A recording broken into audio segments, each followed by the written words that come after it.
My name is Diana Foster, and I'm 70 years old.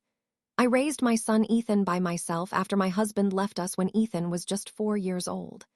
I worked as a seamstress for 46 years, taking on extra alterations and weekend rush orders to make sure Ethan had everything he needed: a good education, music lessons, sports equipment, and eventually help with college expenses. But nothing, and I mean nothing, prepared me for standing at the altar during my son's wedding ceremony, holding his hand as his mother, when the bride suddenly stopped the proceedings and asked me to step aside so someone else could stand in my place. I was there at the front of the church, in the spot reserved for the mother of the groom. The ceremony was beautiful, white roses everywhere, soft piano music, 200 guests watching. Ethan was on my right, looking handsome in his tuxedo. His bride Veronica was walking down the aisle toward us, stunning in her white dress. Everything was going according to plan. The officiant had just asked everyone to be seated. He was about to begin the ceremony. I was holding Ethan's hand like we'd practiced at the rehearsal. This was my moment, the moment every mother dreams of, standing beside her son as he gets married. Then Veronica reached the altar. She looked at me standing next to Ethan, and she stopped. "Excuse me," she said, her voice cutting through the quiet church. "Diana, I need you to step aside." I thought I'd misheard her. "What?" "Step aside, please. Someone else needs to stand there." The entire church went silent, 200 people holding their breath. Ethan looked confused. I looked at Veronica, trying to understand what was happening. "Veronica, this is my place. I'm Ethan's mother. I stand here during the ceremony." "I know, but there's been a change. Someone else should stand there instead. Someone who deserves it more." The words hit me like a physical blow. Someone who deserves it more? I'd raised Ethan alone for 26 years. I'd worked myself to exhaustion to give him a good life. And now, at his wedding, in front of 200 people, I was being told someone deserved my place more than I did. "Veronica, I don't understand," Ethan started. "Just trust me," Veronica said firmly. "Diana, please step aside. Go sit in the pews. Your replacement is already here." I looked at Ethan, waiting for him to defend me. To tell Veronica this was ridiculous. To insist that his mother would stand beside him at his wedding. But Ethan just looked at Veronica, then at me, then back at Veronica. "Is this really necessary right now?" "Yes, it is. Diana, are you going to step aside, or do I need to have the ushers escort you?" "Escort me? At my own son's wedding, in front of 200 guests. I felt humiliation burning through me. But I'd spent my whole life being dignified, being strong, never making scenes, so I did what she asked. I stepped aside. I walked away from the altar, away from my son, away from the place I'd earned through 26 years of sacrifice. I walked down the aisle alone while 200 guests stared at me. I found an empty seat in the middle of the church and sat down, my hands shaking. And then I watched as someone else took my place beside my son at the altar. Someone who, according to Veronica, deserved it more than I did. But before I tell you who replaced me at that altar, before I reveal why Veronica thought someone else deserved to stand beside my son more than I did, I need you to do something for me right now. Hit that subscribe button. Click it. Then smash that like button, because this story is about to show you what happens when people forget who sacrificed everything for them.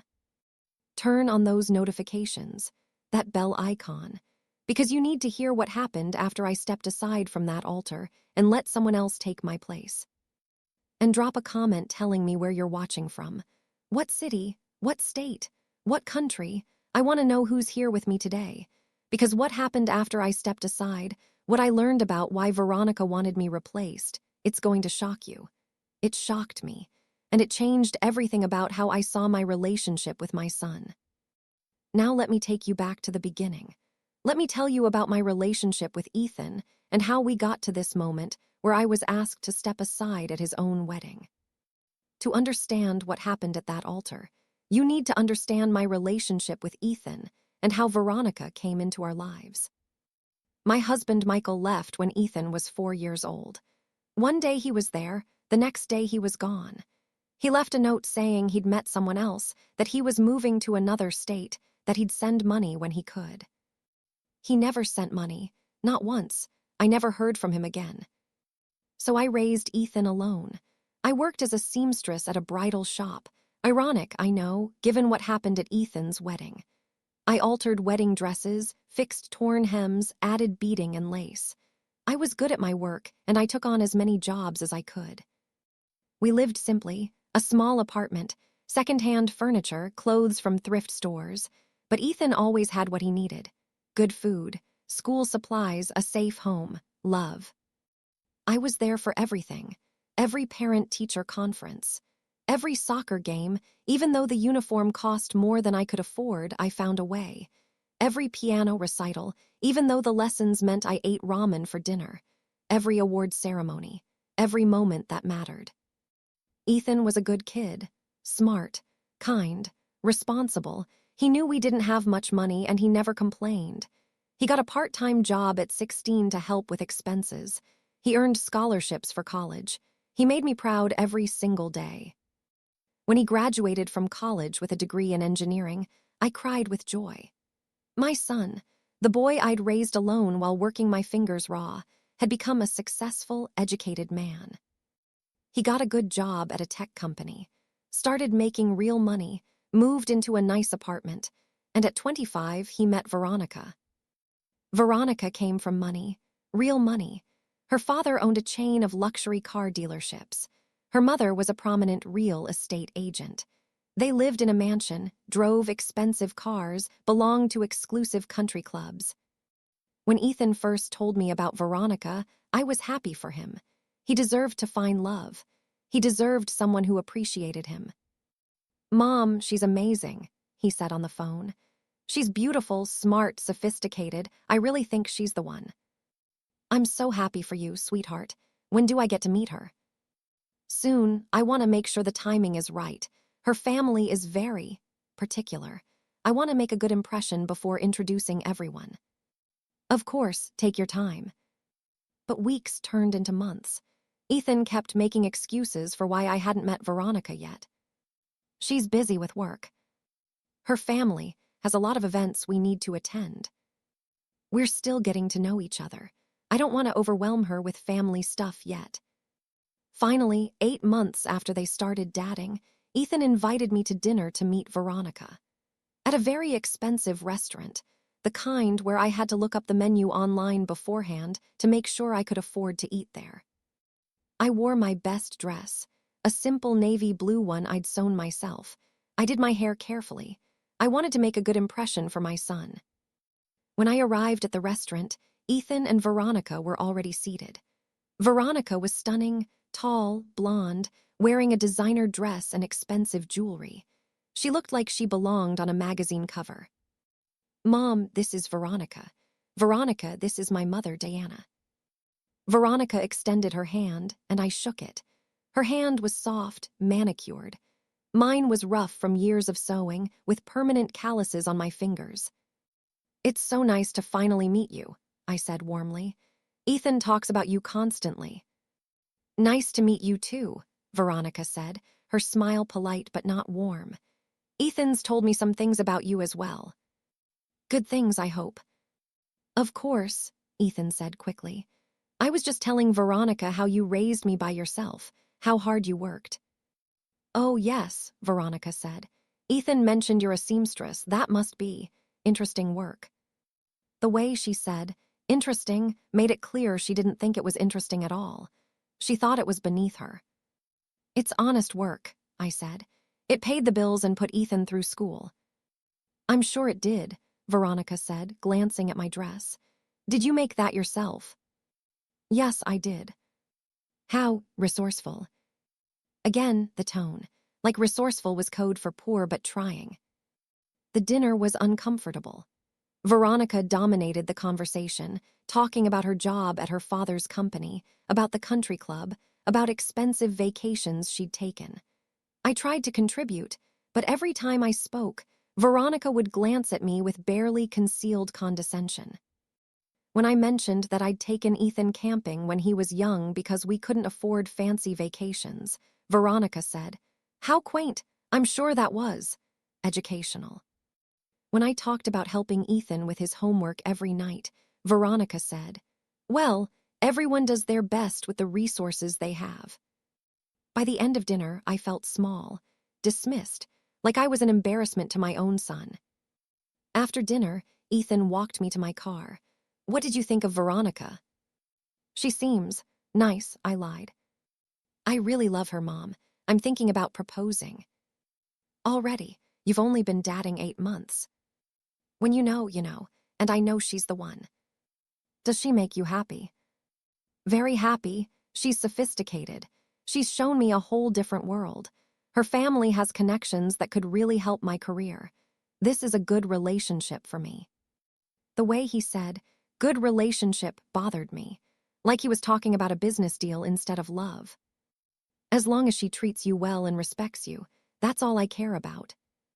"She does, she's great. Mom, I need to ask you something. Veronica's family is very traditional, very formal. When you meet them, you'll need to present yourself appropriately." "What does that mean?" "Just dress nicely. Watch what you say, don't talk too much about. You know, about us being poor when I was growing up. It makes Veronica uncomfortable." "Ethan, we weren't poor. We just didn't have a lot of money. There's a difference. And I'm not ashamed of how I raised you." "I'm not saying you should be ashamed. I'm just saying Veronica's family is different. They're used to a certain lifestyle, and I don't want them to judge you or me based on our background." "Our background is nothing to be ashamed of." "I know, Mom, but not everyone sees it that way. Just, please, for me, try to fit in." I felt a sick feeling in my stomach. My son was asking me to pretend to be someone I wasn't, to hide the sacrifices I'd made, to be ashamed of raising him alone with limited resources. "I'll do my best," I said quietly. Over the next year, as Ethan and Veronica's relationship got more serious, I saw less and less of my son. He was always busy with Veronica's family events, country club functions, business dinners, charity galas. When I did see him, he seemed different, more concerned about appearances, more conscious of money and status, less like the boy I'd raised. When Ethan proposed to Veronica, he called to tell me. "She said yes, we're getting married." "That's wonderful, sweetheart. Congratulations." "Thanks, Mom. Listen about the wedding. Veronica's family is paying for most of it. It's going to be a big event, 200 guests, fancy venue, the works. I want you there, obviously. But there are some logistics we need to discuss." "What kind of logistics?" "Well, Veronica's mom is very involved in the planning. She has strong opinions about how things should be done. And there might be some traditions that are different from what you're used to." "I'm flexible. It's Veronica's day, whatever makes her happy." "Good, that's good. Mom, I have to go. Veronica and her mom are waiting to look at venues. I'll call you later." He didn't call later. In fact, I barely heard from Ethan over the next 6 months of wedding planning. Occasionally, he'd send a text with an update. "We picked a venue. We chose the flowers. The date is set for June 15th. But I wasn't involved in any of the planning. I wasn't invited to dress shopping or cake tasting or any of the traditional mother-son activities. It was like I was being systematically excluded from my own son's wedding preparations. 3 months before the wedding, I called Ethan. "Sweetheart, I feel very disconnected from your wedding planning. I'd love to be involved. What can I do to help?" "Mom, Veronica and her mom have everything under control. They have a wedding planner. They don't need help." "I'm not offering to plan the wedding. I just want to be included. This is your wedding. I'm your mother. I should be part of this." "You are part of it. You're invited." "That's not what I mean. I want to be involved in the preparations. I want to feel like I matter." "You do matter. But Mom, this wedding is complicated. Veronica's family has a lot of expectations. And honestly, it's easier if her mom handles everything. She knows how to do these high society weddings." "And I don't." "I didn't say that. I just mean, you're from a different world. Veronica's world is formal, fancy, and I don't want you to feel uncomfortable trying to fit into that. You're keeping me out because you're embarrassed of me." That's not fair. I'm not embarrassed. I'm just being realistic. Mom, you're a seamstress. Veronica's mom runs a multi-million-dollar real estate business. You're just different. Different how? Because I worked with my hands. Because I wasn't rich. Because I sacrificed everything to raise you alone. Mom, please don't make this a big thing. You're invited to the wedding. You'll have a seat of honor. That should be enough. What's my role in the ceremony? Silence. Ethan, what's my role in your wedding ceremony? You'll be seated. That's your role. Just seated. No escort down the aisle. No special recognition. Nothing. Mom, Veronica's family has certain traditions. The mothers are seated before the ceremony starts. Then the wedding party comes in. That's just how it's done in her family. And you didn't think to discuss this with me, to ask if I'd be okay with being sidelined at my own son's wedding. You're not being sidelined. You're being included in the appropriate way for this kind of wedding. Appropriate, that word again. Ethan, I've spent 26 years being your mother. I think I've earned more than being appropriately included. I don't want to fight about this. The decisions are made. Please just be supportive. He hung up, and I sat there feeling hurt and dismissed. My son was getting married, and I was being treated like an afterthought, like an embarrassment to be managed rather than a mother to be honored. But I told myself to be patient, to be understanding. This was Veronica's doing, not Ethan's. He was just trying to keep his future wife happy. I had no idea how much worse it was going to get. 2 weeks before the wedding, I got a call from Veronica's mother, Patricia. Diana, hello. This is Patricia Caldwell, Veronica's mother. We need to discuss something important regarding the wedding. Of course, what is it? There's been a concern raised about your attire for the wedding. I wanted to address it directly with you. My attire, I'm wearing a dress. I haven't bought it yet, but I was planning to. That's what I need to talk to you about. Veronica has a very specific vision for her wedding. The color scheme is ivory, blush, and gold. The mothers are expected to complement this scheme appropriately. Okay, what colors should I avoid? It's not just about colors. It's about the overall presentation. Diana, I don't mean to be insensitive, but Veronica has asked me to be direct. She's concerned that you might not have the means to purchase an appropriate dress for this level of wedding. I felt my face burning. Excuse me.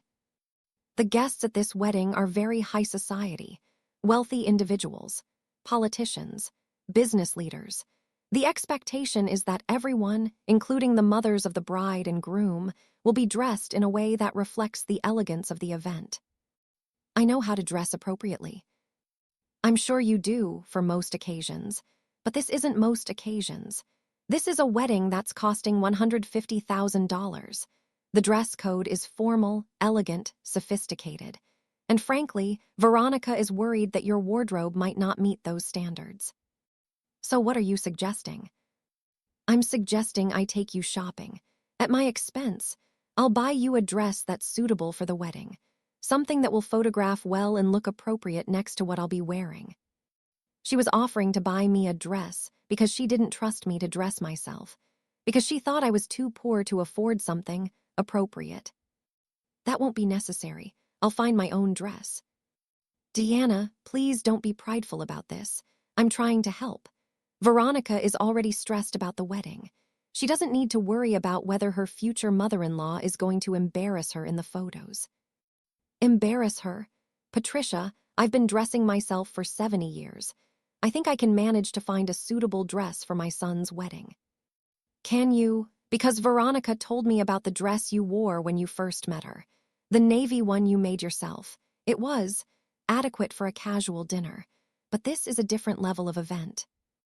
That dress was perfectly nice for a casual setting. But Diana, we're talking about a wedding with photographers, videographers, a professional photo album that will be displayed in Veronica's parents' home. Everyone needs to look polished, perfect, and I'm concerned that you don't understand the level of perfection Veronica expects. I understand perfectly. Your daughter thinks I'm not good enough, that I'm going to embarrass her, that my presence at the wedding is a liability to be managed. That's not what I said. But it's what you meant. Patricia, I raised my son alone for 26 years. I worked myself to exhaustion to give him a good life. I may not be wealthy. I may not wear designer clothes or belong to country clubs, but I am Ethan's mother, and I will not apologize for that or be ashamed of it. No one is asking you to apologize. We're asking you to be realistic about the situation. This is Veronica's wedding. She has a right to want everything to be perfect. And I have a right to be treated with respect at my own son's wedding. Of course, that's why I'm offering to help you. Diana, please, let me buy you a dress. Let me make sure you look appropriate. It's for Ethan's sake as much as Veronica's. I wanted to refuse, to tell her to go to hell, to insist on finding my own dress. But a small part of me was terrified. What if she was right? What if I did show up in something that wasn't fancy enough? What if I embarrassed Ethan at his own wedding? Fine, I said finally. You can help me find a dress, but I'm paying for it myself. Diana, that's not necessary. It's necessary to me. I will not have Veronica's family paying for my clothes. I have my pride, even if you think I shouldn't. We went shopping the next week. Patricia took me to stores I'd never been in before. Stores where dresses cost more than my monthly rent. Stores where the salespeople looked at me like I didn't belong. Patricia picked out several dresses. Try this one, and this one. Oh, and this one would photograph beautifully. I tried on dress after dress, each one more expensive than the last. Patricia critiqued each one. Too casual, wrong color, doesn't fit right, not elegant enough. Finally, she found one she approved of. A long, elegant dress in a soft champagne color. It was beautiful. It was also $800. This is perfect, Patricia declared. Very sophisticated, very appropriate. It will look wonderful next to what I'm wearing. It's $800. Diana, this is your son's wedding. Surely you can make an investment in looking appropriate. I thought about my savings account, the money I'd been setting aside for emergencies, for repairs if my car broke down, for medical expenses. $800 would take a significant chunk of it. But Patricia was looking at me with that expression that said, "Are you really going to be cheap about your own son's wedding?" Fine, I'll take it. I bought the dress. $800 I couldn't really afford, all to meet Veronica and her mother's standards of what was appropriate. As I drove home that day, I felt sick. I just spent $800 on a dress to prove I wasn't an embarrassment, to prove I could fit into my son's new wealthy world. But the worst part wasn't the money. It was the realization that my son had let this happen. He'd let Veronica and her mother treat me like I wasn't good enough. He'd let them make me feel ashamed of who I was. The boy I'd raised would never have allowed that. But that boy was gone, replaced by a man who cared more about fitting into high society than defending his mother. The wedding day arrived. I wore the expensive champagne dress. I did my hair and makeup carefully. I looked appropriate, elegant, sophisticated. Everything Patricia and Veronica wanted. I arrived at the church early. An usher greeted me. Name: Diana Foster. I'm the groom's mother. He checked his list. Oh yes, follow me. He led me not to a front row seat, but to a seat in the third row. Not even the second row. The third row. There must be a mistake, I said. I'm the mother of the groom. I should be in the front row. I'm following the seating chart, ma'am. This is where you're assigned. I sat in the third row, watching as other people were seated in the front rows. Veronica's parents, Veronica's grandparents, Veronica's siblings, even some family friends. The second row was filled with more of Veronica's family. Aunts, uncles, cousins. I was in the third row, behind all of them. But I told myself to stay calm, to not make a scene. The ceremony was about to start. Then the officiant called for the mothers to come forward for a special recognition before the ceremony began. Patricia walked up from the front row. I stood to walk forward from the third row. But the usher stopped me. Ma'am, please remain seated. But they called for the mothers. Only the bride's mother. You'll remain seated. I sat back down. humiliated, while Patricia stood at the front and was honored as the mother who raised the beautiful bride. No mention of me, no honor for raising the groom. Finally, the ceremony began. The wedding party filed in. Then Ethan took his place at the altar. But instead of the mother of the groom standing beside him, which is what I'd seen at other weddings, there was an empty space. I assumed I'd be called up at some point, that there would be a moment where I'd be recognized, honored, included. Then Veronica began her walk down the aisle. And when she reached the altar, when she was standing across from Ethan, when the ceremony was about to begin, that's when she looked at me in the third row and made her announcement. "Diana, I need you to step aside." And that's when everything changed.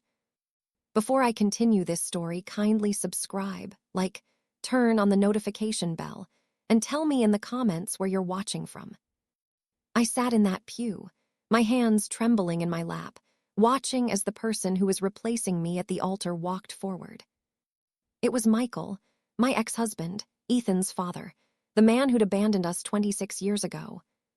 He walked up from the front row, the first row, where I should have been seated, and took his place beside Ethan at the altar, the place that should have been mine. I couldn't breathe. I couldn't move. I could only stare in disbelief as the man who'd left us when Ethan was 4 years old stood where I should have been standing, where I'd earned the right to stand through 26 years of sacrifice. Michael looked good, expensive suit, well-groomed, confident, like he'd been part of Ethan's life all along instead of completely absent. The officiant continued with the ceremony as if nothing unusual had happened. "Dearly beloved, we are gathered here today." But I couldn't hear the words. All I could hear was the sound of my own heartbeat pounding in my ears. All I could see was Michael standing beside my son. All I could feel was the crushing weight of betrayal. Ethan knew, he had to have known. This wasn't a surprise sprung on him. He'd known his father would be there. He'd known his father would take my place. And he hadn't warned me, hadn't prepared me, hadn't given me a chance to decide if I even wanted to attend this wedding. I looked around the church, 200 guests all watching the ceremony. Some were looking at me with pity, others with confusion. A few with barely concealed satisfaction, Veronica's family probably, pleased that the inappropriate mother had been put in her place. I wanted to stand up, to walk out, to leave this church and never look back. But I'd spent my entire life being dignified, being strong, never making scenes. Even now, even with my heart breaking, I couldn't bring myself to cause a disruption. So I sat there. I sat through the entire ceremony. I watched Michael stand beside my son. I watched Veronica and Ethan exchange vows. I watched them kiss. I watched 200 people applaud their marriage. And I watched Michael shake hands and accept congratulations as if he had any right to be there, as if he'd earned that place beside Ethan. When the ceremony ended, when the bride and groom walked back down the aisle, Ethan's eyes found mine for just a moment. He looked guilty, uncomfortable, but he didn't stop. He didn't say anything. He just kept walking, his new wife on his arm, leaving me sitting in the third row. The guests filed out of the church, heading to the reception at an expensive hotel downtown. I sat in my pew alone, trying to decide what to do. Leave, go home, pretend this hadn't happened. Or go to the reception, face my son, demand an explanation. Before I could decide, someone sat down beside me. I turned to see an elderly woman I didn't recognize. She was probably in her 80s, elegantly dressed, with kind eyes. "You're Diana, aren't you? Ethan's mother." "Yes." "I'm Rose Montgomery. I'm Veronica's grandmother, her father's mother. I wanted to tell you something." "What?" "What just happened to you was wrong, cruel, unforgivable, and I'm ashamed that it happened at my granddaughter's wedding." I was surprised by her directness. "You don't approve." "Approve? I'm horrified. When Veronica told me she was planning to replace you with Michael at the ceremony, I told her it was a terrible idea. I told her she was making a mistake, but she insisted. She said Michael deserved to stand beside his son. He abandoned his son 26 years ago. I know, Veronica told me, But apparently, Michael came back into Ethan's life about a year ago, right around the time Ethan started dating Veronica. And Veronica convinced Ethan that his father deserved a second chance. A second chance at what? Being a father. You can't just reappear after 26 years and expect to be welcomed back. I agree, but Veronica has very strong opinions about family. She believes fathers should be honored regardless of their past behavior. She thinks the father should always take precedence over the mother in certain ceremonies. That's absurd. I know, but Veronica grew up in a household where her father was treated like royalty. Her mother catered to him, prioritized him, put him first in everything. Veronica thinks that's how all families should operate, with the father at the center. Even fathers who abandon their children. Apparently, Diana, I need to tell you something else. Something you should know before you go to the reception. What? Michael isn't just here for the wedding. He's been involved in Ethan's life for the past year, and there's more to his return than just wanting to reconnect with his son. What do you mean?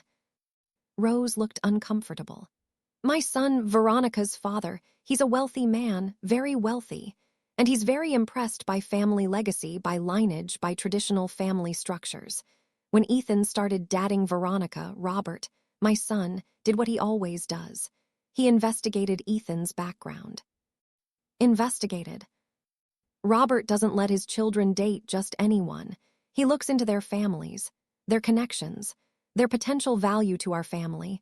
It's disgusting, but that's how he operates. And what did he find when he investigated Ethan? He found that Ethan came from a single-parent household, that Ethan's father had abandoned the family, that Ethan's mother was a seamstress, and Robert didn't like any of that. Because I'm not wealthy. Exactly. Robert told Veronica that Ethan came from questionable stock, that a man raised by a single mother with limited means might not have the right values, the right connections, the right background for their family. So Veronica should have broken up with him. She should have, but Veronica really loved Ethan, so she came up with a different plan. She decided to fix Ethan's background. How do you fix someone's background? By bringing the father back into the picture. By making it look like Ethan came from a traditional two-parent family. By minimizing your role and emphasizing Michael's. I felt sick. She tracked down Michael. Worse, Robert tracked down Michael, offered him money to come back into Ethan's life, to play the role of devoted father, to make Ethan look more acceptable to our family. He paid Michael to pretend to be a good father.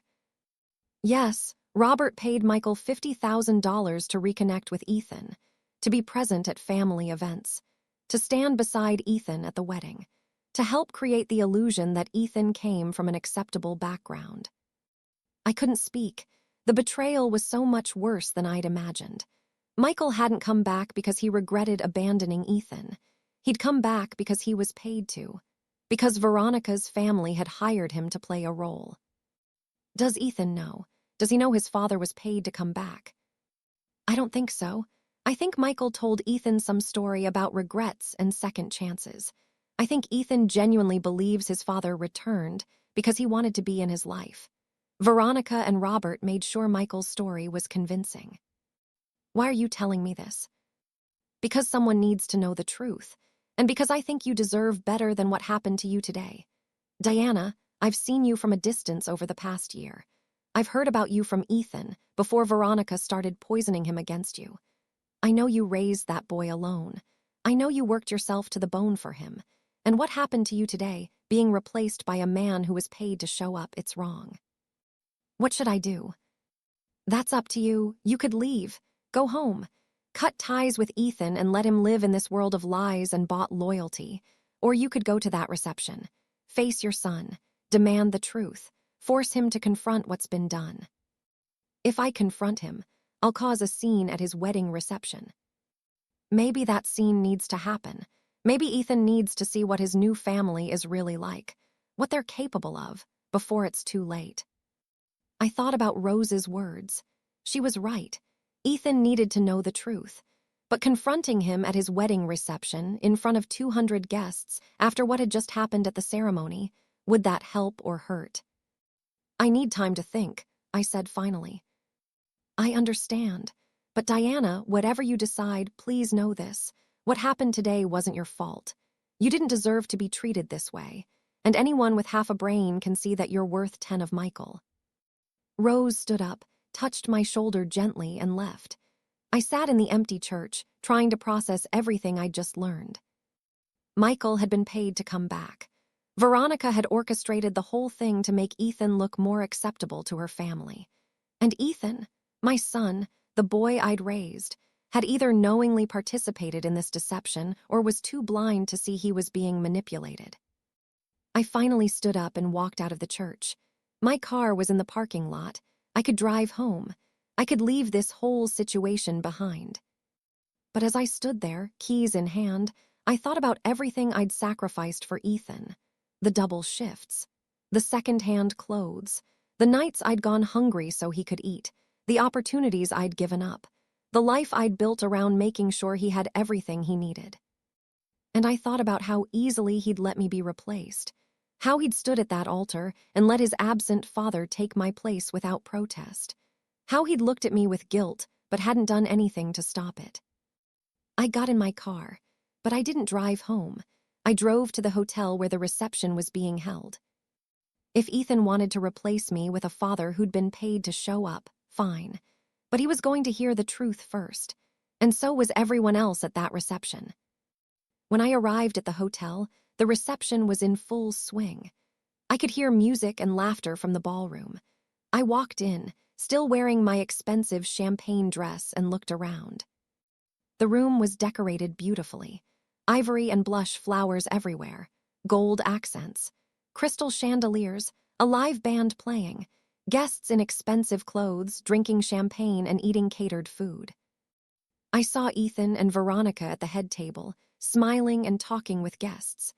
I saw Michael at a nearby table, looking comfortable and confident, like he belonged there. Several people noticed me entering. Some looked surprised, others looked uncomfortable. Veronica's mother, Patricia, saw me and immediately started walking toward me with a tight smile. Diana, I'm so glad you decided to come to the reception. I know the ceremony was a bit unusual, but I hope you understand it was for the best. For the best? Patricia, I was humiliated in front of 200 people. That's a bit dramatic, don't you think? You were asked to step aside. It's not the end of the world. I was replaced by a man who abandoned his son, a man who was paid to show up. Yes, I know about the money your husband gave Michael. Patricia's face went pale. Who told you that? Does it matter? It's true, isn't it? Diana, please keep your voice down. This is not the time or place. When is the time? When is the place? Because I've spent the last year being pushed aside, being told I'm not good enough, being treated like an embarrassment. And now I find out my son's father was hired to replace me. When exactly should I address that? People nearby were starting to stare. Patricia grabbed my arm. Diana, I'm asking you nicely. Please don't make a scene. This is Veronica's wedding day. And Ethan's, my son's wedding day. The son I raised alone while Michael was off living his life without us. I think I've earned the right to speak at my own son's reception. You're going to ruin everything. Everything's already ruined. You ruined it when you paid Michael to show up, when you convinced Ethan to replace me at the ceremony, when you treated me like I was worthless. Ethan had noticed the commotion and was walking toward us. Mom, what's going on? What's going on? Ethan, I just found out your father was paid to come back into your life. That Veronica's family gave him $50. Zero to play the role of devoted dad. Did you know that? Ethan's face went white. What? That's not Mom. Where did you hear that? Does it matter if it's true? Is it true, Ethan? Was your father paid to be here? Ethan looked at Patricia, then at me. I don't know what you're talking about. Don't lie to me. Not after everything else that's happened today. Is it true? Patricia stepped in. Diana, you're making wild accusations based on gossip. It's not gossip. Rose told me. Veronica's grandmother, your mother-in-law, Patricia, she told me everything. How your husband investigated Ethan's background and didn't like what he found. How you decided to fix the problem by bringing Michael back. How you paid him to pretend to be a good father. Ethan looked stunned. Rose said that. Yes, and she's ashamed of what's been done. As she should be, as you should be. Veronica had joined us now, looking angry. Diana, you need to leave. Now, you're disrupting my wedding. Your wedding that was built on lies. Your wedding where you replaced me with a man who was paid to show up. Your wedding where my son let himself be manipulated because he wanted to fit into your world. I didn't manipulate anyone. Ethan wanted his father at his wedding. That was his choice. Was it? Or was it your choice? Did you tell Ethan that your father wouldn't accept him without a proper family background? Did you convince him he needed to minimize my role and emphasize Michael's to be acceptable to your family? Veronica didn't answer, but her face said everything. Ethan looked at Veronica. Is that true? Did your father have a problem with my background? Ethan, not here, not now. Answer me. Did your father investigate my family? Did he have a problem with the fact that I was raised by a single mother? He just wanted to make sure we were compatible. By paying my father to come back, by making my mother feel like she wasn't good enough. Your mother isn't from our world. She's a seamstress, Ethan. She doesn't understand how things work in families like ours. Families like yours. Families that buy loyalty, that manipulate people, that treat others like they're worthless if they're not wealthy. That's not what we do. That's exactly what you do. Veronica, my mother raised me alone for 26 years. She worked herself to exhaustion for me. She sacrificed everything. And you made her feel like she wasn't good enough to stand beside me at our wedding. I was trying to help. Your mother doesn't fit in our world, and I was trying to make things easier for everyone. By humiliating her, by replacing her with a man who abandoned me, by paying that man to pretend he cares about me. The entire reception had gone quiet. 200 guests watching this confrontation unfold. Michael stood up from his table. Ethan, son, I think there's been a misunderstanding. Don't call me son. You lost that right when you walked away 26 years ago. Did they pay you? Did Veronica's family pay you to come back? Michael looked at Patricia and Robert, then back at Ethan. It's complicated. It's yes or no. Were you paid? I was compensated for my time, yes, but that doesn't mean my feelings aren't genuine. Get out of my reception, get out of my life. I don't want anything to do with you. Ethan, please. I said get out. Michael looked like he might argue, but Robert stepped forward. Perhaps it's best if you leave, Michael. I'll make sure you receive the rest of your payment. The rest, I repeated.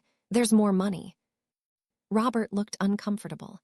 We agreed to pay Michael $50,000 initially, with another $50,000 after the wedding, assuming everything went smoothly. You were going to pay him $100,000 total, to pretend to be a good father. It was a business arrangement. Everyone benefited. Everyone except me, and Ethan. We were the ones being manipulated.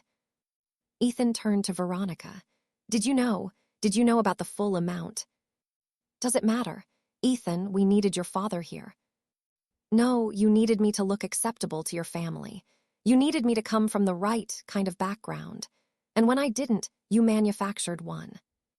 I was helping you.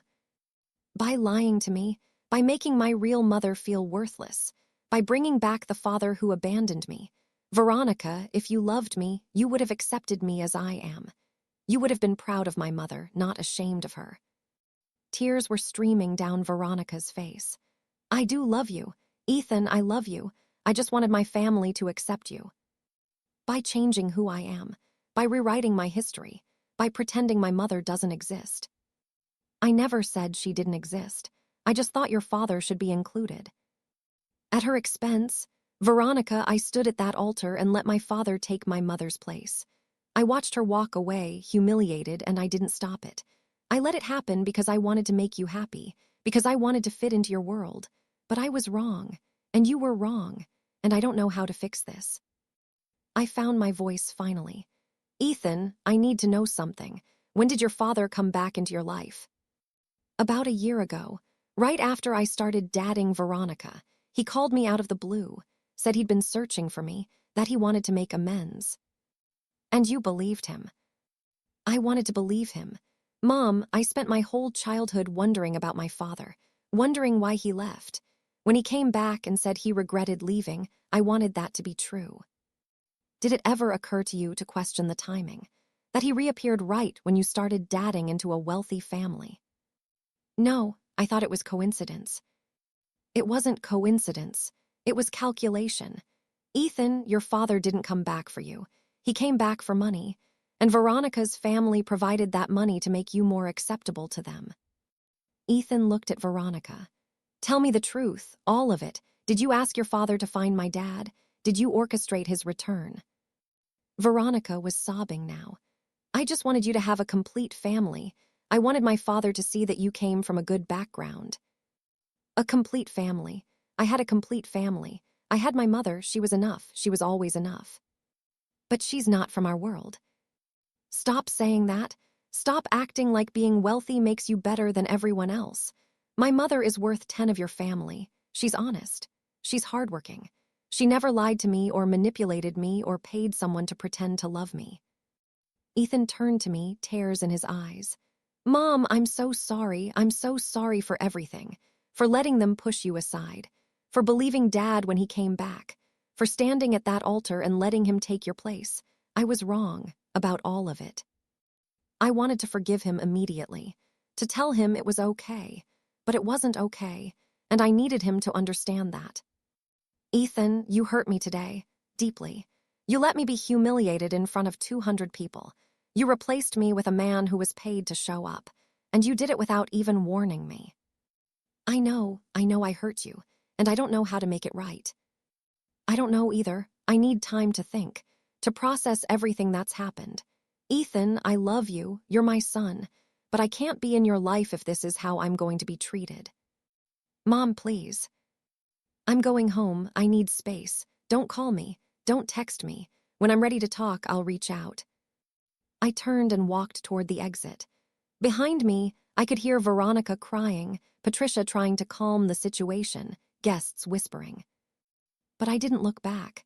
I'd spent 26 years putting Ethan first, sacrificing for him, building my life around him. It was time to put myself first for once. Before I continue this story, kindly subscribe, turn on the notification bell, and tell me in the comments where you're watching from. I didn't hear from Ethan for 3 days after the wedding. I'd told him not to contact me, and to his credit, he respected that boundary. But on the 4th day, there was a knock on my apartment door. When I opened it, Ethan was standing there, looking terrible. His eyes were red and swollen like he'd been crying. His hair was messy. He looked like he hadn't slept in days. Mom, please, I need to talk to you. I know you said to give you space, but I can't wait anymore. Please, can we talk? I wanted to slam the door, to make him hurt the way he'd hurt me, but he was my son, and despite everything, I loved him. Come in. We sat in my small living room, the same living room where I'd helped him with homework every night, where we'd eaten dinner together for years, where we'd celebrated every achievement and milestone. Mom, I've spent the last 4 days thinking about everything that happened, about what I did to you, and I need to tell you the whole story, everything. Please just listen. I'm listening. When Dad contacted me a year ago, I was excited. I know that probably hurts to hear. But it's true. I'd spent my whole life wondering about him, wondering why he left, what he was like, whether he ever thought about me. So when he called and said he wanted to reconnect, I wanted to believe him. Did you ever question why he came back when he did? No, he told me he'd been searching for me for years, that he'd finally found me through social media. He said he'd made terrible mistakes but wanted to make amends. And Mom, he was convincing. He knew things about me, about my childhood, about you, about our life together. He acted like he'd been following my life from a distance, caring about me even though he wasn't there. He probably researched you, found information online or through mutual contacts. I know that now, but at the time, I thought it meant he'd always cared, that he'd been looking for a way back into my life. What did he want when he first contacted you? Just to talk. We met for coffee. He apologized for leaving, said he'd been too young, too scared, too immature to be a father. He said leaving was the worst mistake of his life and he'd regretted it every day since. And you believed him. I wanted to believe him. Mom, can you understand that? Can you understand wanting to have a father? Of course I can understand that. But Ethan, didn't you think about telling me? About asking me if I thought his return was genuine? I did tell you, remember? About 8 months before the wedding, I told you Dad had contacted me. And I told you to be careful, to question his timing. You did, but Mom, I thought you were just being protective, or maybe jealous that I was connecting with Dad. I didn't think you were right about him having ulterior motives. So you ignored my warning. Yes, and I started seeing Dad regularly. He'd take me to lunch. We'd go to sports games. He'd tell me stories about his life. He seemed genuinely interested in getting to know me, and I started to think maybe people really can change. Maybe he really did regret leaving. When did Veronica meet him?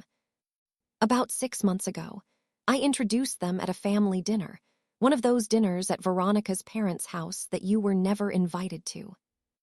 The dig hurt, even though I knew Ethan hadn't meant it as one. Veronica loved him immediately. She said he was charming, sophisticated, that he fit in perfectly with her family, and her parents loved him too, especially Robert. They bonded over business, over investments, over all the things wealthy men talk about. And that's when they decided to use him to fix your background problem. I didn't know there was a background problem, not until the wedding reception when you confronted Veronica. Mom, I swear to you, I didn't know Robert had investigated me. I didn't know he thought my single-parent background was unacceptable. But you knew they preferred Michael to me. Ethan was quiet for a moment. Yes, I knew that. Veronica's family always treated Dad with more respect than they treated you. When we'd have family dinners and you weren't invited, Dad would be invited. When we'd go to country club events, Dad would be welcome. You never were. And that didn't bother you. It bothered me, but Veronica always had explanations. She'd say her family just connected better with Dad because he understood their world, that you wouldn't be comfortable at those events anyway, that it wasn't personal. But it was personal. They excluded me because I wasn't wealthy, because I was a seamstress, because I didn't fit their idea of what a proper mother should be. You're right, and I should have seen that. I should have stood up for you. But I wanted to fit into Veronica's world so badly that I convinced myself the exclusion was reasonable.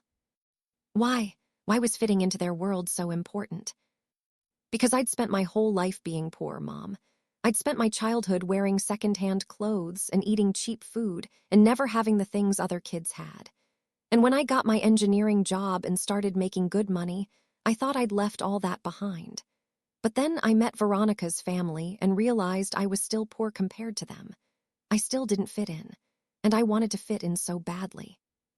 So you pushed me aside to make that happen. Yes, and I'm ashamed of that. Mom, I'm so ashamed. You sacrificed everything for me, and I repaid you by choosing people who looked down on you. What about the wedding? When did you agree to have Michael stand beside you instead of me? Ethan looked down at his hands. That happened about 2 months before the wedding. Veronica suggested it. She said traditionally, fathers stand with sons at the altar. That having Dad there would look better in photos, that it would be more meaningful. And you agreed. Not at first. I told her you were my mother, that you'd raised me, that you deserved that place. But Veronica kept pushing. She said you could still be honored, that you'd be seated prominently. That having Dad at the altar didn't diminish what you'd done for me. But it did diminish it. Ethan, it erased it. It made it look like your father was the important parent when he'd done nothing.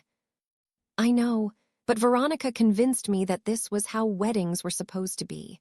That in her family, fathers always took that role, and I didn't want to fight with her. I wanted to make her happy. By making me invisible. Yes, Mom, I made terrible choices. I let Veronica and her family manipulate me. I let them treat you badly. I let them replace you with a man who didn't deserve to be there, and I'll regret that for the rest of my life. Do you know what the worst part was? Not just being replaced, but that you didn't warn me. I walked into that church thinking I'd stand beside you at your wedding, and then I was blindsided in front of 200 people. You could have at least told me what was going to happen. I wanted to tell you, I tried to tell you so many times, but every time I started to explain, I couldn't get the words out. I knew you'd be hurt. I knew you'd fight it. And I was a coward. I couldn't face your disappointment, so I just hoped somehow it would be okay, that you'd understand. How could I possibly understand being replaced by the man who abandoned you? You couldn't, you can't, and I was stupid to think otherwise. We sat in silence for a while. Then I asked the question I'd been wondering about since the reception. Did you really not know Michael was being paid? I swear to you I didn't know, not until you said it at the reception. I thought Dad came back because he regretted leaving, because he loved me.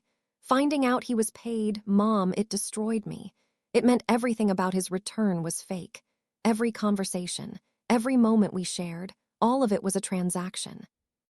Have you talked to him since the wedding? No, I never want to talk to him again.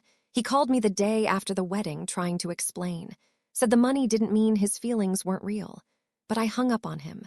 Mom, I had a father my whole life. You. You were both parents to me. And I threw that away for a man who was literally being paid to pretend to love me. What about Veronica? Are you still married to her after everything that happened? Ethan's face crumpled. We're separated. She moved back in with her parents the day after the wedding. We haven't talked except through lawyers. Lawyers? Ethan, you've been married less than a week.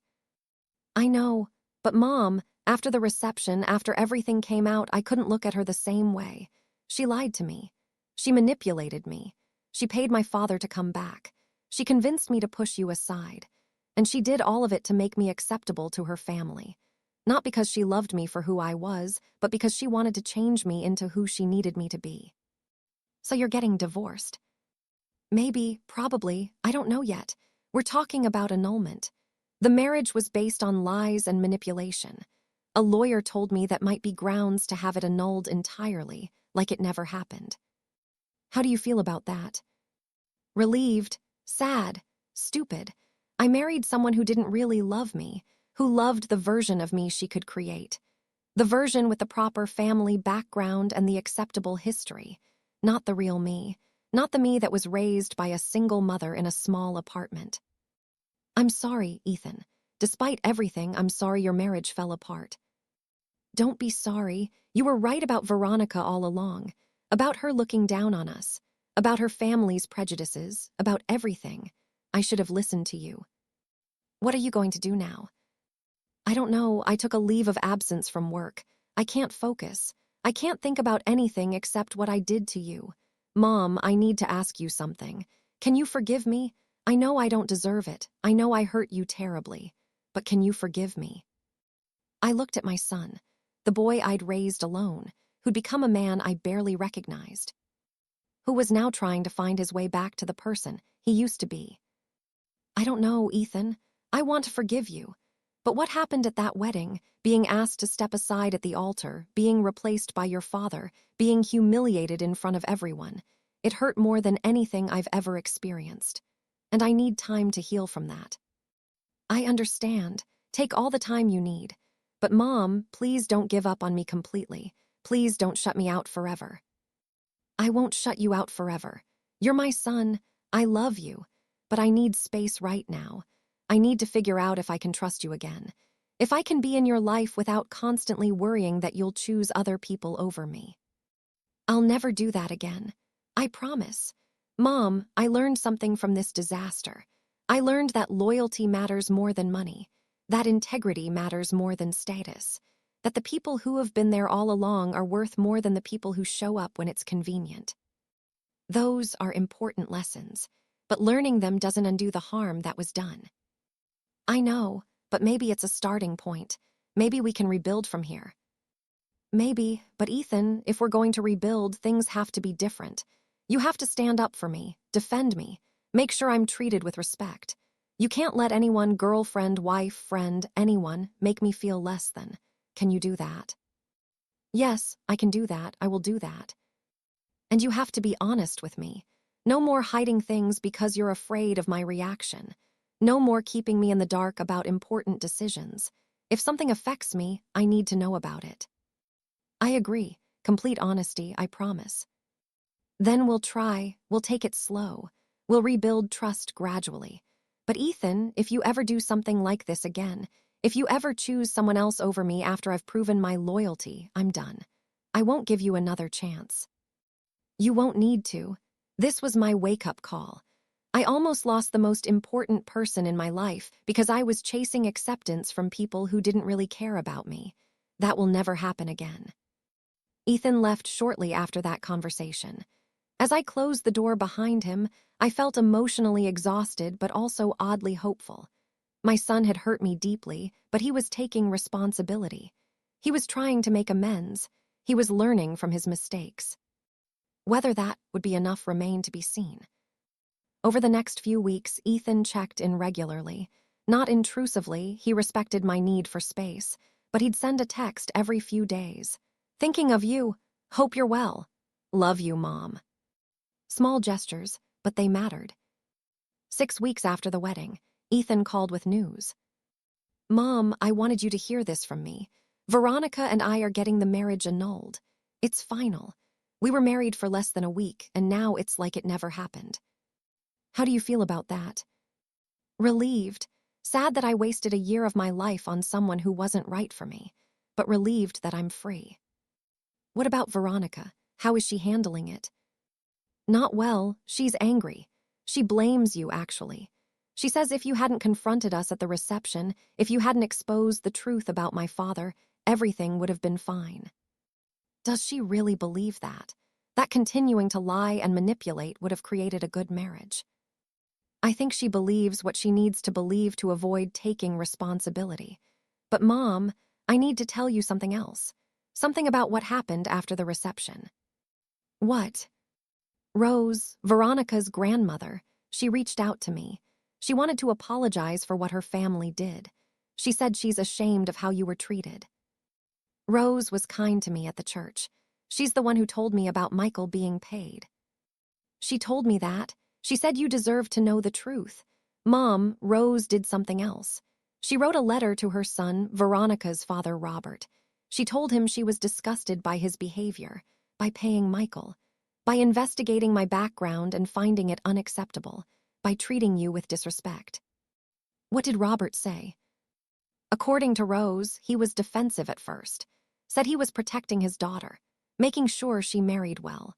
But Rose told him he'd destroyed Veronica's marriage with his meddling, that his prejudices and manipulations had driven away a good man, me, and hurt an innocent woman, you. She said if he didn't change, he'd lose his relationship with his mother. That was brave of her. It was. Rose is 86 years old, and she stood up to her son for us. She told me that in her day, families honored the people who did the hard work of raising children, not the people who showed up for photo opportunities. She said you deserved better, and she was sorry her family treated you so poorly. I appreciate that. Mom, Rose wants to meet you, properly. She wants to apologize in person. Would you be willing to have coffee with her? I thought about it. Rose had been kind to me when no one else was. She'd told me the truth when others were lying, and she'd stood up to her own family on my behalf. Yes, I'll meet with her. A week later, I met Rose at a small cafe near my apartment. She was waiting at a table, looking elegant and dignified in a simple but expensive outfit. Diana, thank you for coming. I wasn't sure you would. You were honest with me when I needed honesty. I appreciate that. What happened at that wedding was shameful. I've been a part of my son's family for 60 years, and I've watched them become more and more concerned with appearances, with status, with maintaining their social position. But what they did to you, that crossed a line. Thank you for saying that. I want you to know something. I talked to my son Robert. I told him exactly what I thought of his behavior. Paying Michael to return. Investigating Ethan like he was applying for a job. Treating you like you weren't good enough simply because you're not wealthy. What did he say? He tried to justify it at first, said he was protecting Veronica, but I asked him a question that he couldn't answer.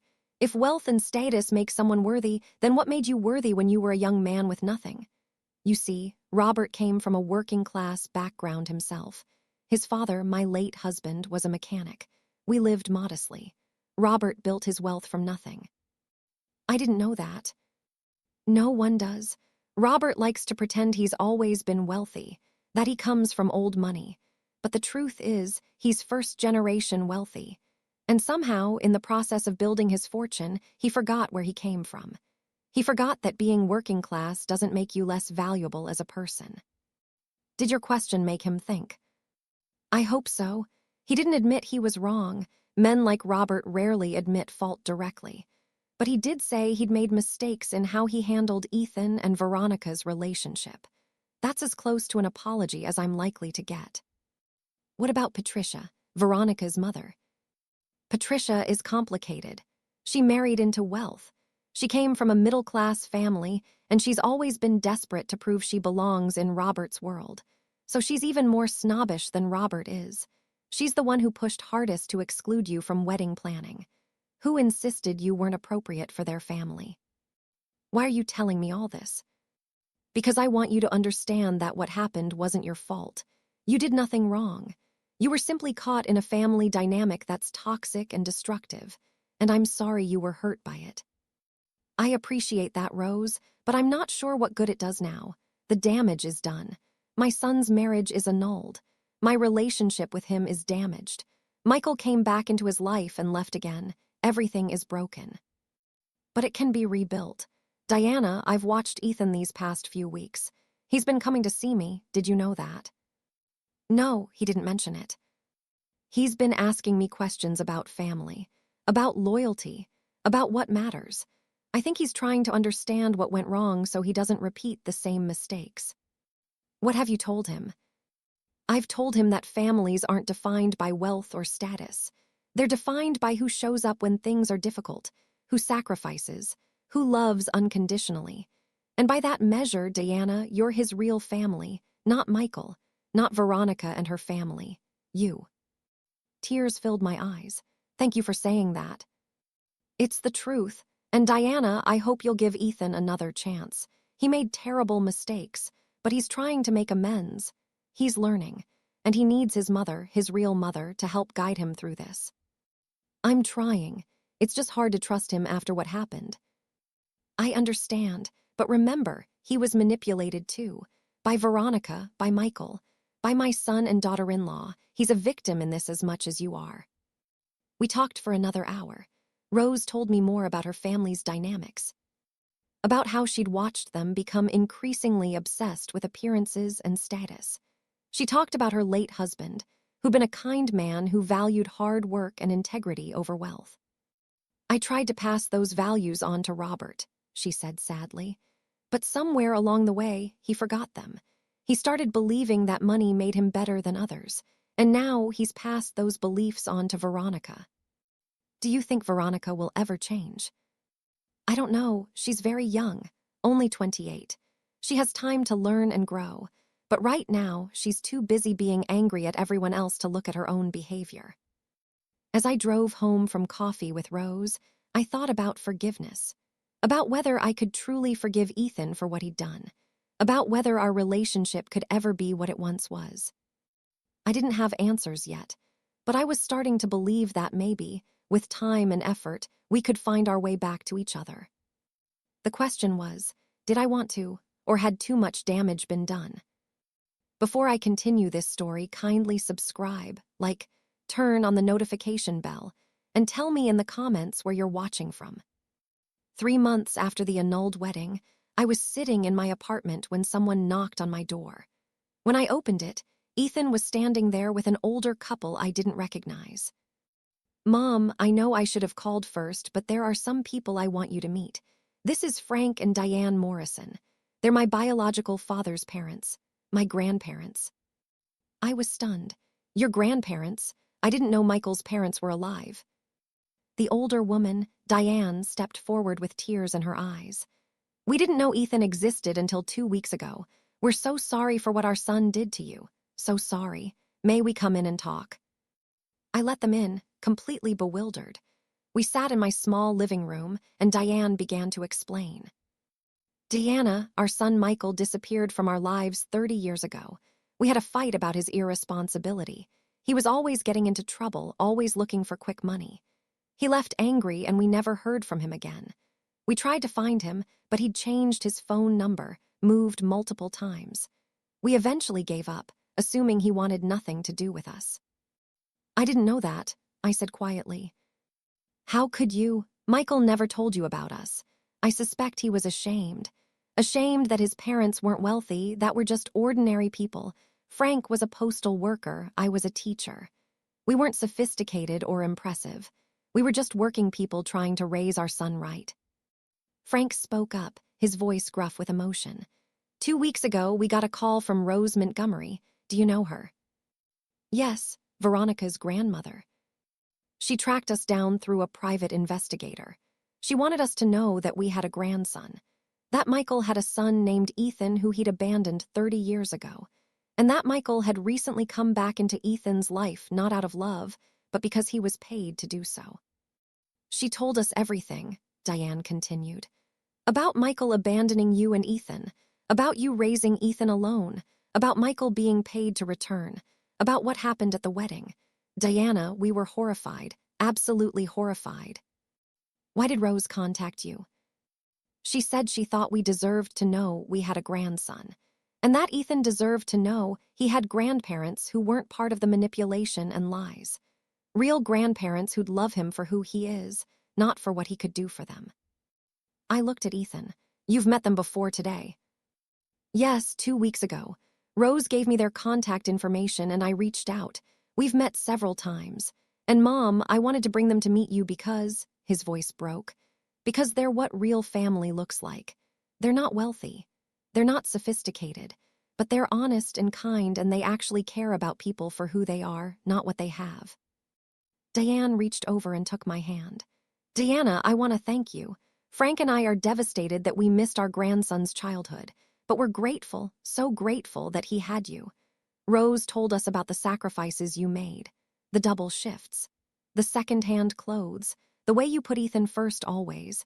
You gave him the childhood Frank and I would have given him if we'd known he existed. I just did what mothers do. No, Frank said firmly. You did what exceptional mothers do. Most people would have crumbled under that pressure, raising a child alone with limited resources. But you didn't crumble. You thrived, and you raised a good man. I made mistakes, Ethan said, looking at me. Terrible mistakes, but the foundation you gave me, the values you taught me, they're what brought me back. Mom, without that foundation, I might have stayed in Veronica's world. I might have kept chasing wealth and status and approval from people who didn't really care about me. But you taught me what really matters. And eventually, those lessons won out. Why are you all here? I asked, confused by this gathering. Ethan took a deep breath. Because I want to do something I should have done at my wedding. Mom, I know I can't undo what happened. I can't give you back the moment at the altar. I can't erase the humiliation. But I want to do something to honor you properly, to show you and everyone what you mean to me. What do you mean? I want to have a ceremony, not a wedding that's over and annulled, but a ceremony to honor you, to publicly acknowledge everything you've done for me. And I want to do it right this time, with the people who actually matter, with Frank and Diane, with Rose, with your friends, with people who understand what real family means. Ethan, you don't need to. Yes, I do. Mom, at that wedding, you were asked to step aside. And you did. You stepped aside with dignity even though it broke your heart. Now I'm asking you to step forward, to let me honor you the way I should have honored you from the beginning. What kind of ceremony? I'm calling it a gratitude celebration. It's a chance for me to publicly thank you for raising me, to acknowledge your sacrifices, to make sure everyone knows that you're the one who made me who I am, not Michael, not Veronica's family, you. Diane added, and Frank and I want to be part of it. We want to thank you, too, for raising our grandson when we couldn't. I felt overwhelmed. I don't know what to say. Say yes, Ethan pleaded. Please, Mom, let me do this. Let me make at least one thing right. I looked at my son, really looked at him. Over the past 3 months, he'd changed. The polished, status-conscious man who'd married Veronica was gone. In his place was someone who looked more like the boy I'd raised. Humble, genuine, kind. "Okay," I said finally. "Yes, let's do it." The ceremony was planned for 6 weeks later. Ethan insisted on keeping it small, only 50 people. My friends from work over the years, my neighbors, my sister and her family, Ethan's childhood friends who'd known us when we were struggling, Rose Montgomery, Frank and Diane, people who'd been part of our real lives, not the fake life Ethan had tried to build with Veronica. Ethan rented a small community center. Nothing fancy. No expensive flowers or elaborate decorations. Just simple, honest, and real. The day of the ceremony, I wore a simple dress I'd made myself. Not an $800 designer dress to impress anyone. Just something comfortable and pretty that represented who I really was. When I arrived, the room was filled with people who genuinely cared about me. My coworker Janet, who'd covered shifts for me when Ethan was sick. My neighbor Mrs. Chen, who'd watched Ethan when he was young so I could work extra hours. My sister Ruth, who'd lent me money more times than I could count. Ethan stood at the front of the room. When he saw me, he smiled. A real smile, not the polished, perfect smile he'd worn at his wedding to Veronica. "Thank you all for coming," Ethan began. "3 months ago, I got married. It was an expensive, elaborate wedding with 200 guests. It looked perfect in every way, but it wasn't real. It was built on lies and manipulation and the wrong priorities. Today is different. Today is about honoring someone who's always been real, always been honest, always been there. My mother, Diana Foster." Everyone applauded. I felt tears already forming. When I was 4 years old, my father left. He walked out on us without looking back. My mom could have given up. She could have fallen apart. She could have been bitter and angry, but she didn't. She worked harder than anyone I've ever known. She took on extra shifts. She sewed clothes for other people so we'd have money for rent and food. She sacrificed everything to make sure I had a good life. And I repaid her by being ashamed of her, by pushing her aside when I met people I thought were more impressive, by replacing her at my wedding with the father who'd abandoned me, by letting other people treat her like she wasn't good enough. Ethan's voice broke. I was wrong about everything. My mom was always good enough. She was more than good enough. She was exceptional, and today I want to make sure everyone knows that. He gestured for me to come forward. As I walked up to stand beside him, he took my hands. "Mom, I want to say some things I should have said a long time ago. Thank you for raising me alone when you didn't have to. Thank you for working yourself to exhaustion so I could have opportunities. Thank you for being at every game, every recital, every parent-teacher conference even when you were exhausted. Thank you for teaching me about integrity and hard work and kindness. Thank you for loving me unconditionally, even when I didn't deserve it." He pulled out a framed certificate. "This is a certificate of appreciation. It's not legally binding or officially recognized, but it represents my official acknowledgement that you, Diana Foster, are the reason I became who I am. You're the one who raised me. You're the one who sacrificed for me. You're the one who deserves all the credit for any good in me." I took the certificate, crying too hard to speak. "And there's something else," Ethan continued. "Mom, you spent 26 years putting me first, putting my needs above your own, sacrificing your comfort for mine. It's time that stopped. It's time I started taking care of you the way you took care of me." He handed me an envelope. "Open it." Inside was a check for $100,000. "Ethan, what is this?" "It's every penny I've saved over the past 5 years. I was saving it for a house down payment. But Mom, you need it more than I need a house. This is for you, to do whatever you want with, to retire early if you choose, to travel, to live comfortably, to stop worrying about money for the first time in your life." "I can't accept this." "Yes, you can. You've given me everything for 26 years. Let me give you something back, please." Frank stood up. "Diana, if I may add something, Diane and I would like to contribute as well. We missed our grandson's childhood. We can't get those years back, but we can do something now." He handed me another envelope. "We're not wealthy people, but we've been saving for retirement and we have more than we need. This is $50,000 for you, as a thank you for raising the grandson we never got to know." I was overwhelmed. $150,000. I can't accept this much money. "You can and you will," Diane said firmly. "Diana, you raised our grandson alone. You gave him everything. You deserve to be comfortable, to not worry about money, to live the life you should have been able to live all along." Rose Montgomery stood up next. "I'd like to say something as well. Diana, my family treated you terribly. We judged you for not being wealthy. We excluded you from wedding planning. We allowed you to be humiliated at the ceremony. On behalf of my family, I apologize, and I'd like to offer something as well." She handed me a third envelope. "My late husband left me quite comfortable financially, more comfortable than I'll ever need. This is $25,000. It's not nearly enough to make up for what you endured, but it's a start." "Rose, you don't need to do this." "Yes, I do. Because someone needs to show you that not all wealthy people are like my son and daughter-in-law. Some of us understand that wealth is meaningless without character. And Diana, you have more character than most people I've ever met."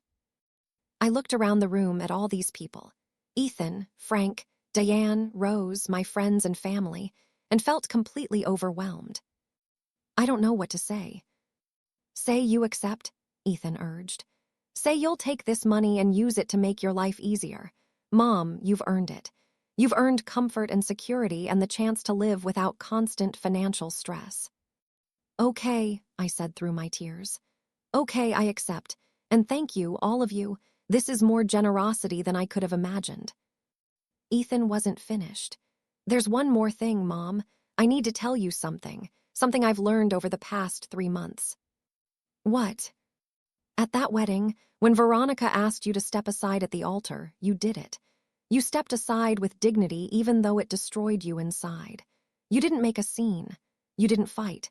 You just quietly moved away and let someone else take your place. I didn't want to ruin your wedding day." "I know, but Mom, your willingness to step aside taught me something important. It taught me the difference between people who love you and people who use you. People who love you would never ask you to step aside. They'd never ask you to be less than you are. They'd never make you invisible. Veronica asked you to step aside because she didn't value you, because she saw you as an obstacle to her perfect wedding vision.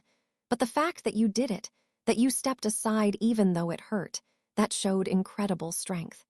It showed that you loved me more than you loved your own pride, more than you loved being recognized.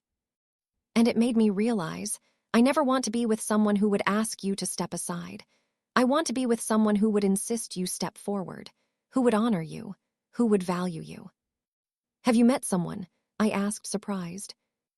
"Not yet, but when I do, I'll know they're right for me if they treat you with respect, if they see your value, if they understand that being raised by you is the best thing that ever happened to me, not something to be hidden or ashamed of."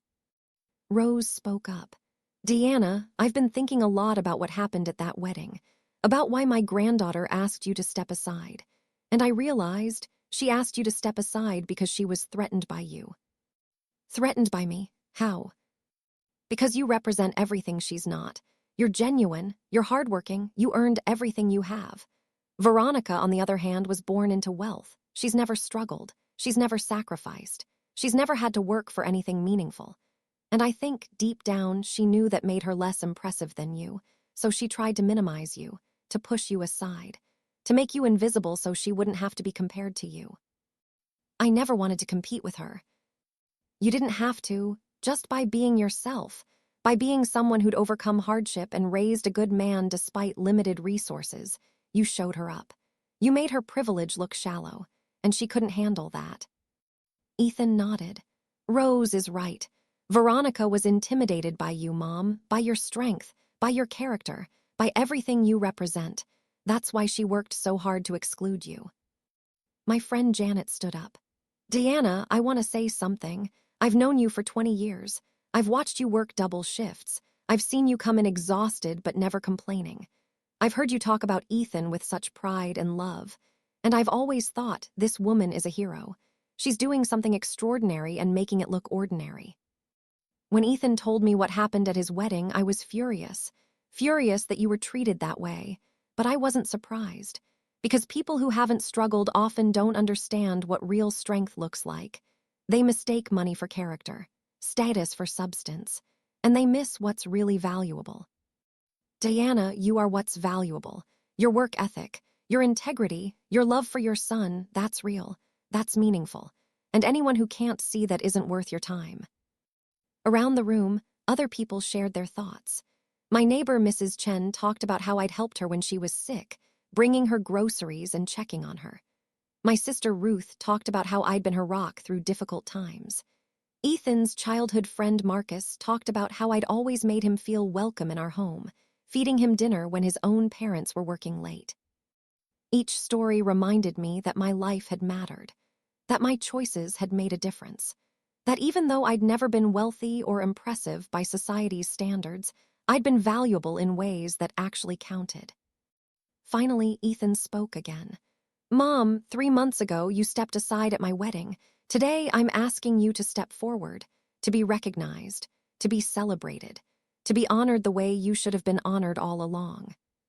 He gestured to the empty space beside him. Will you come stand here, where you should have stood at my wedding, where you've always belonged? I walked over and stood beside my son, and this time it felt right, not forced, not obligatory, not tainted by lies and manipulation, just right. Thank you, I said to everyone. Thank you for being here. Thank you for reminding me that I matter, that my sacrifices weren't invisible, that my life has had meaning and value. And Ethan, thank you for learning this lesson, for understanding the difference between people who value you and people who use you, for coming back to the values I tried to teach you. I forgive you for what happened at the wedding. I forgive you for stepping aside and letting your father take my place, because I see now that you had to go through that to learn what really matters. At that altar, I was asked to step aside, and I did, but I'm not stepping aside anymore, not from your life, not from being your mother, not from being acknowledged and valued and treated with respect. I'm stepping forward now, and I'm going to stay here, right beside you, where I belong. The room erupted in applause. People were crying, hugging, celebrating. After the ceremony, as people were mingling and eating the simple food Ethan had provided, Rose pulled me aside. Diana, I wanted you to know something. My granddaughter Veronica, she's been very angry since the annulment. Angry at you, angry at Ethan, angry at me for exposing the truth. But last week, something changed. What happened? She met with a therapist, someone who specializes in helping people from wealthy families understand their privilege and prejudices. And the therapist asked her a question that she couldn't answer. If money and status make someone worthy, then what makes you worthy apart from your family's wealth? Veronica couldn't answer, because she's never done anything significant on her own. She's never overcome hardship. She's never sacrificed for anyone. She's just existed in the bubble of wealth her family created. The therapist told her that real worth comes from character, from choices, from how you treat people when you have power over them. And by that measure, Veronica had to admit you're worth more than she is. You've demonstrated more character, more strength, more integrity than she has. I'm not trying to compete with her. I know, but Diana, I wanted you to know, she's starting to understand what she did wrong. It may take years for her to fully change, but the seed has been planted. She's beginning to see that wealth isn't the same as worth. As the evening wound down, as people started leaving, Ethan pulled me aside. Mom, I have one more thing to tell you. I've been doing a lot of thinking about my career, about what I want from life, and I've made a decision. What decision? I'm leaving my engineering job. I'm going to do something different, something more meaningful. What? I'm going to work with underprivileged kids. Kids who are growing up like I did, with single parents, limited resources, but lots of potential. I'm going to mentor them. Help them see that where you come from doesn't determine where you can go. That being poor doesn't make you less valuable. Ethan, that's wonderful. But can you afford to do that? Nonprofit work doesn't pay well.